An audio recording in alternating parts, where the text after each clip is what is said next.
Welcome to On the Table, a podcast about board games, card games, and tabletop war games.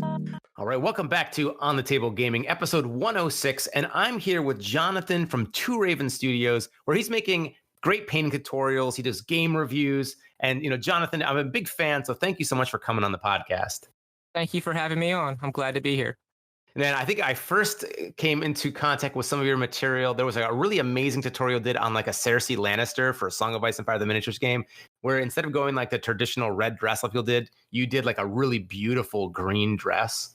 Yes, in the book, she actually normally wears green because it brings out her eyes. So I went to go with the books. Yeah, that attention to detail. And like, from there, I just think I fell in love with a lot of your style. And so I'm really excited to talk about the stuff that you're doing because you use a kind of a wide range of paints, lots of P3, and you make use of some fluorescent paints. And I certainly want to hear all your thoughts on that. As well as I know you've got a little bit of martial arts experience, so I think we might have to digress a little bit at times. Before we get into any of that, let's talk about how you found yourself, in front of the camera, reviewing games, making tutorials. So going way back, how'd you get into gaming initially? Was there like a first game or experience that really ushered you into the hobby? There was actually a Games Workshop store relatively near where I live, and when I was in my early teens, I got into Warhammer Fantasy, the game that they got rid of. And, we're not bitter. Especially because I played the Bretonnians, which is the army they got rid of. Oh no! Gosh. So I'm hoping when they bring that new, whatever they're calling it, the old world back, I can actually play my old army again. So you still got it? Is it ready to roll? I still have it, yes. Fantastic. I had kind of the opposite. We played a lot of 40K. It was like second edition. When they came out with the third edition, we were like, not so hot. So we moved over to Warhammer Fantasy, and then that didn't last forever either. So yeah. And one of the cool things about the hobby is you get to spend a lot of time assembling, making miniatures, experiencing other people's tutorials, content, etc.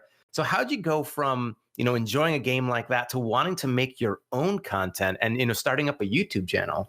Well, I always wanted to start a YouTube channel, and then with everything that went on last year, I had a lot of free time. Mm-hmm. So I figured now's the time. I think when all the lockdowns first started, I was painting almost an army a week. I painted like 1,000 points of 1,000 Sun Army for 40K the first week. I painted the entire Baratheon starter box for Song of Ice and Fire the second week. And I was just like, week by week, I was painting like a whole full army. And I was like, I should start filming this stuff and actually putting it online and showing other people what I'm doing.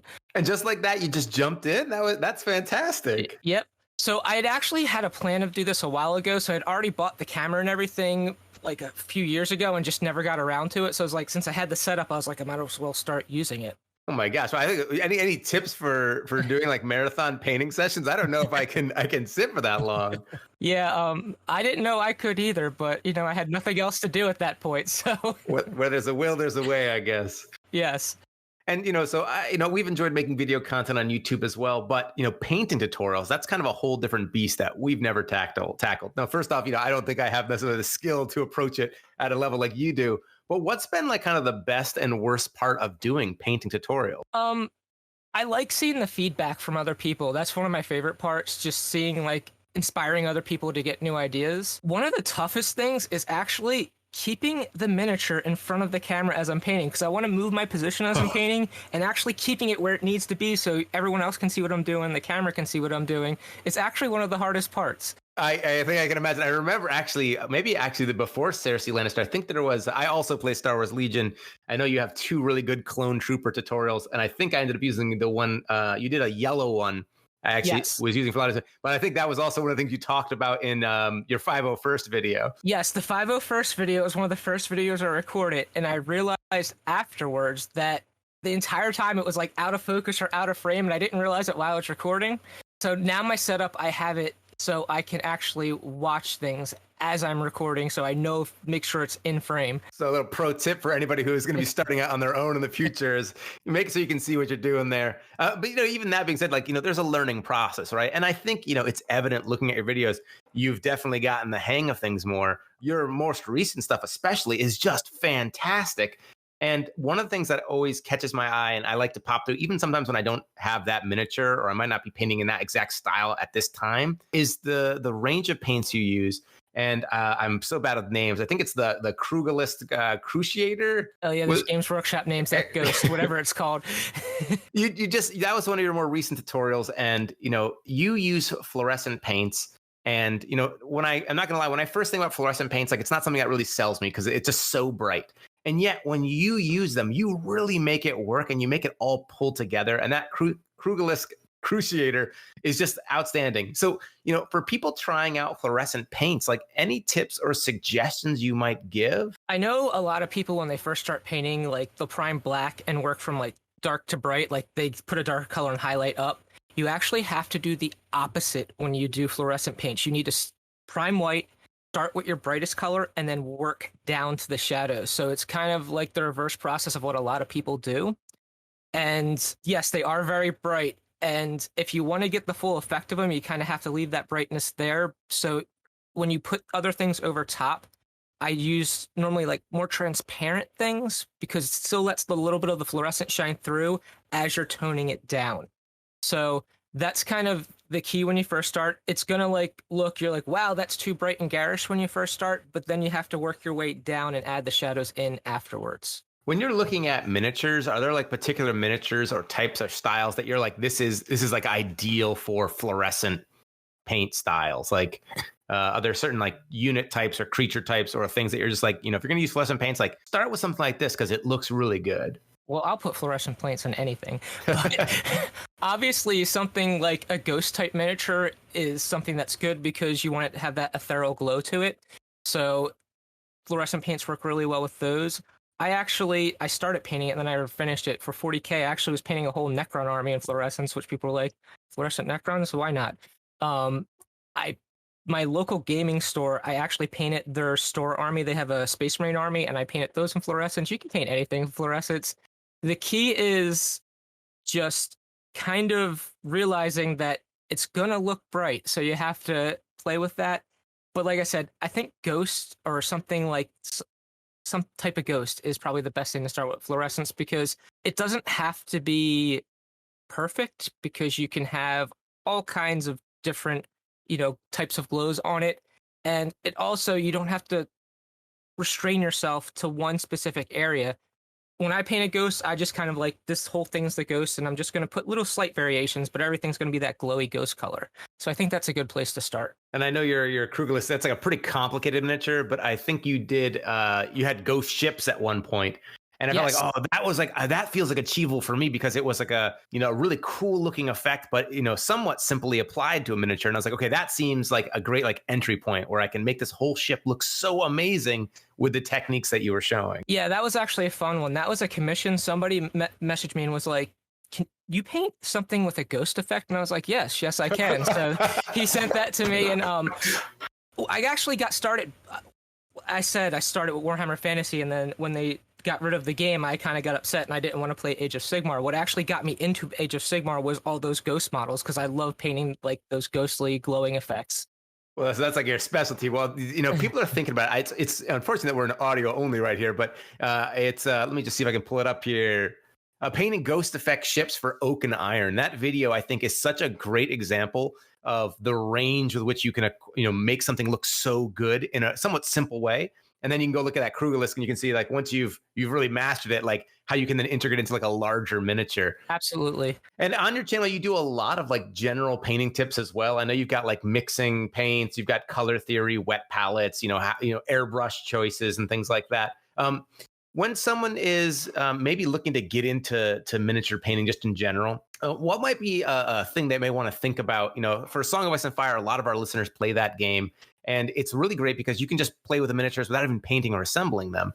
But if you wanted to make the jump to painting, what might be a good way to kind of dip your toes in right at the start? The thing I always tell people when they first start, because I talk to so many people when they first start painting and they're afraid to do it. Mm-hmm. You don't need to be afraid. I always say if you mess up, you can just paint over top of it. So that's one thing that I always tell people when they first start. Don't be afraid.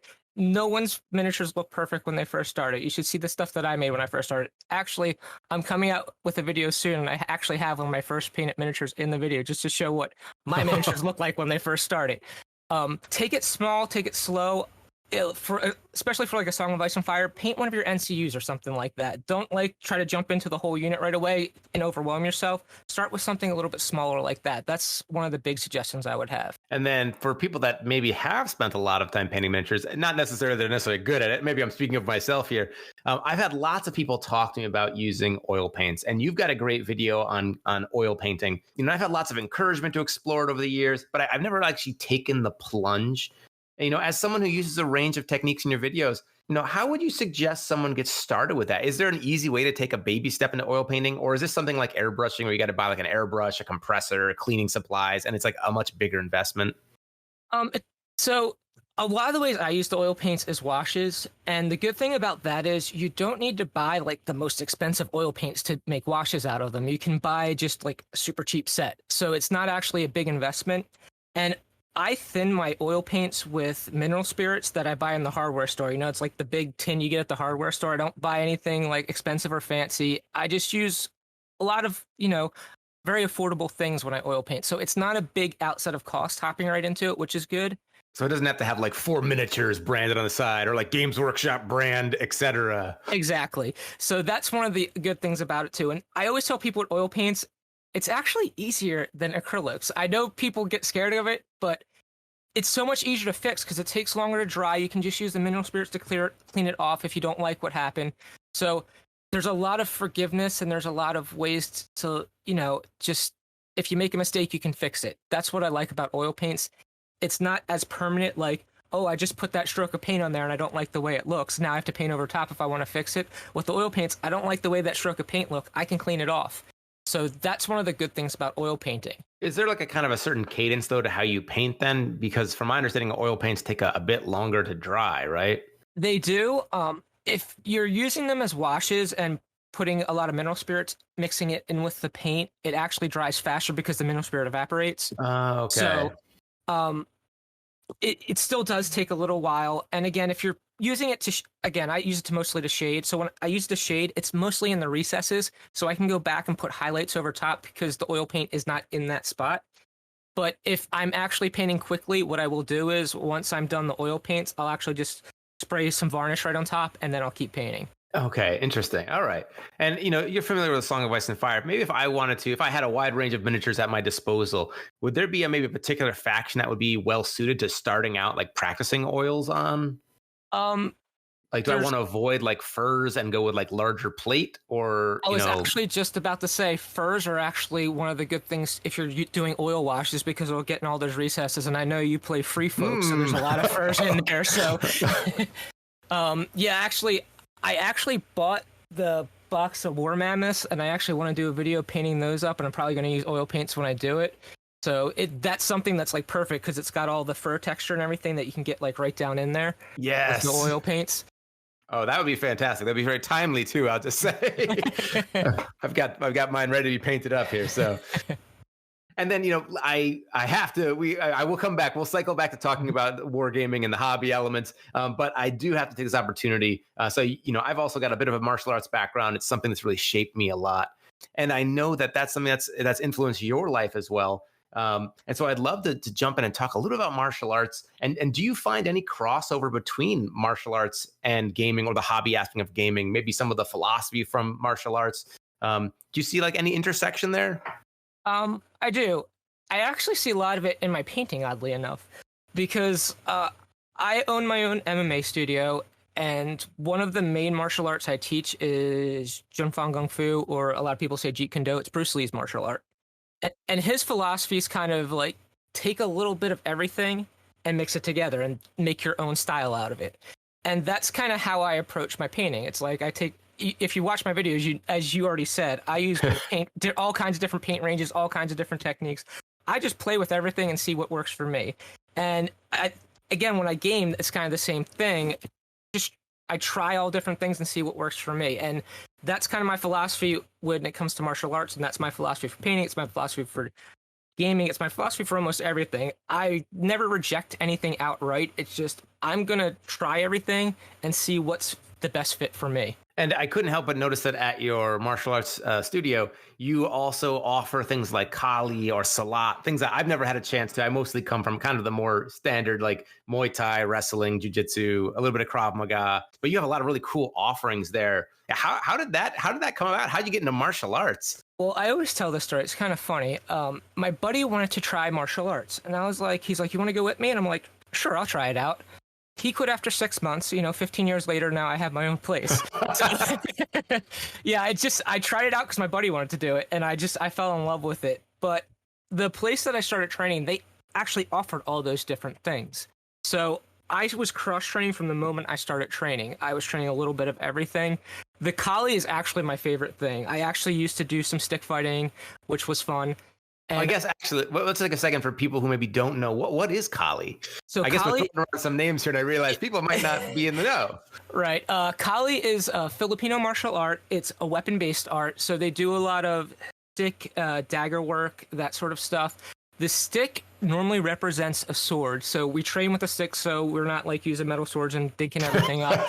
But so we use like rattan sticks mainly to train, but it's from the Filipino martial arts, and like I said, it's all different weapons. It has an empty hand component as well. It's a very comprehensive martial art. There's a little bit of everything in it. It may not be the best at everything, but it has everything in it. And so that kind of fits into that general philosophy you're talking about before of like things that pull from a lot of different areas, and you're taking what works essentially and pulling together and making a comprehensive thing out of a lot of other styles or other elements. Absolutely. Yeah, I don't. Do you have a favorite style? I mean, I saw you have a bunch of offerings. I know you already sort of talked about Jeet Kune Do already, but I see Kali, I see Salat. I think there was some Wing Chun on there. Yep. General kickboxing. Is there anything that and I know like maybe at different times in your lives, there's different things that you lean more towards. But is there a particular style at this moment that you're really enjoying? Like I said, the Kali is my favorite. I used to love the more kickboxing stuff, but a few years ago, I tore my meniscus in my one knee, and I can't bounce as well as I used to. So I still enjoy it, but it's not. I can't do it as well as some of the other things now. So I like the Kali because I can still do it relatively easy with my knee and everything. So that's one of the I feel like reasons this is why. kind of been a rough year for martial arts. I hope you're hanging in there. Oh, the COVID situation, it makes things really tough. Again, it's that learning to adapt on the fly type thing. But I could probably talk about martial arts forever. So maybe let's get back onto board games. Have there been any board games that have really been capturing your attention now that you're coming back from this big pandemic stretch? Right now, I've actually been playing a lot of Marvel Crisis Protocol. That game is so much fun. I love the simplicity of it, but there's complexity a little bit to the strategy. And you've got some great painting tutorials on that too. You're Magneto. So today I'm actually going to go through and I'm going to assemble a bunch of my backlog of Marvel Crisis Protocol stuff. And I'm looking forward to painting up my Magneto. I think I get a little bit more like nervous about painting my Marvel Crisis miniatures because there's like one miniature and like I know it's going to be a focal piece. But Magneto, he's going to one I want to look really good. Yeah, he was actually fun to paint. I painted him twice because I had a commission for him and then I painted my own. So that was a fun miniature to paint.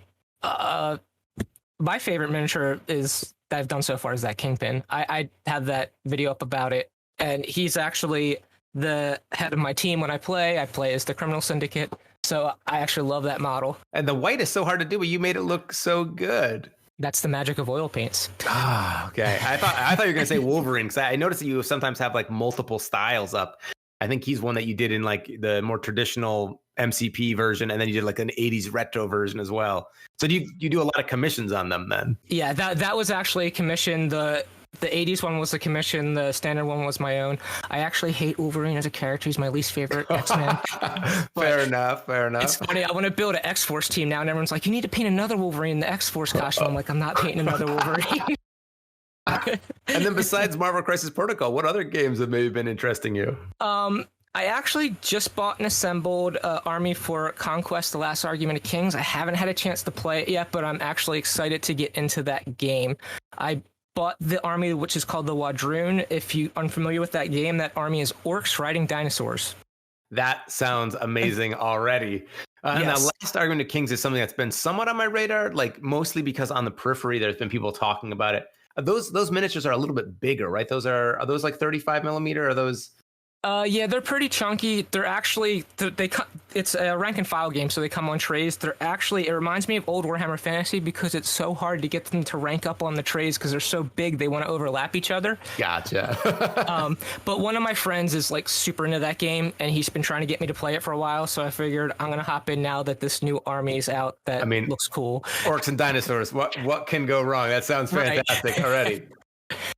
Yeah, I can't wait to paint them. So there'll definitely be some videos up about that. Well, I will anxiously be awaiting that. I'm just excited to see what you do with it. I feel like that's like ground rife for some cool effects, and it would fit your style well. Yeah, I actually already know what I'm gonna do. I don't know if you remember Frank Frazetta, the artist. I kind of want to have the type of feel of his paintings when I paint them up. I already have an idea of what I want to do with them. That's absolutely fantastic. Well, I'm super excited to see that. And then, so when you're playing, is there any local stores that you play at? People want to meet up and go to a place to play a game, and maybe they'd see you in person. Are there any places you might give a shout out for? My local gaming store that I normally play at is Looking for Games. It's outside of Philadelphia in Levittown, Pennsylvania. It's a very nice. Everyone's super friendly there. They have a ton of space. That's where I normally hang out and play my miniature games. Do you ever actually hit up PAX Unplugged? Yes. I was there the 2 times they've had it so far. Oh, so what? Okay, well, we have to meet up then at some point. That's when we really enjoy going down to. I don't know if you remember, we did meet shortly because I played in the Ice and Fire tournament that you were playing in as well. Fair enough. Oh my gosh, we didn't play each other though, did we? Well, we did not play each other. Okay, all right. You saw me trying to carry all my stuff around and make it from table to table, depending on what year it was. It was a nightmare. Well, fantastic. Let's make sure to meet up and hang out a little bit next time it's up and running in the flesh. Yes, we'll definitely have to do that. Oh man, I have to get my my oils going here, and I can show any fur techniques I've learned from you or things like that. Yeah, I have to get some new stuff and finish up my Baratheons. Or tell you I want to learn some Kali and just be like, okay, quick, I'll bring some big paintbrushes and we can work with those. People were staring at us at the middle of the convention. It'll be fine. I've never done any weapons training, so that I've always found that fascinating and just another cool way to move your body, and definitely on my radar. Yeah, it definitely helps with the coordination. I'll say that. What about like old man martial arts stuff? Because I feel like I'm essentially retired. I was an MMA fighter for a little while, and I took a break, and that's actually how I got back into gaming. Mm-hmm. And now my body, of course, after a year of COVID too, is I've got to get back. I will not ever probably back in fighting shape, but get back in more healthier shape. Any good martial arts that are not like too incredibly demanding? I wouldn't necessarily go back to wrestling right off the start. The Kali's a good one. Another good one is Wing Chun, which I also teach, because it doesn't require a lot of movement. It's a lot of fine, intricate detail, but it's not a lot of big, gross, like jumping around type movement. Fair enough. Yeah, I can watch the old knees and stuff now. Well, that sounds fantastic. Yeah, like I said, I have a torn meniscus in my one knee that they had to cut part of it out, so I know what it is to not have proper knees. I know. It turns out having fun in life and having all these adventures, it takes a toll on the body. I know. Who would have thought? Well, thank you so much for coming on. And if you haven't already, be sure to check out Two Raven Studios on YouTube and also on social media, Facebook as well. Be sure to like the Facebook page and anywhere else they should be checking to make sure they're staying in touch with what you've got coming out. I post a lot of stuff up on Instagram, so you probably want to check me out over there. All right, Instagram as well. And thank you so much for coming on. And it's just cool to connect with you, especially you're somewhat local. You're not too far away. So when we get down to PAX Unplugged, we'll certainly we'll see if we can catch up. Yeah, thanks for having me on. It was fun to talk to you. No problem. All right, and in the meantime, thanks everyone for listening, and I hope you get your miniatures on the table.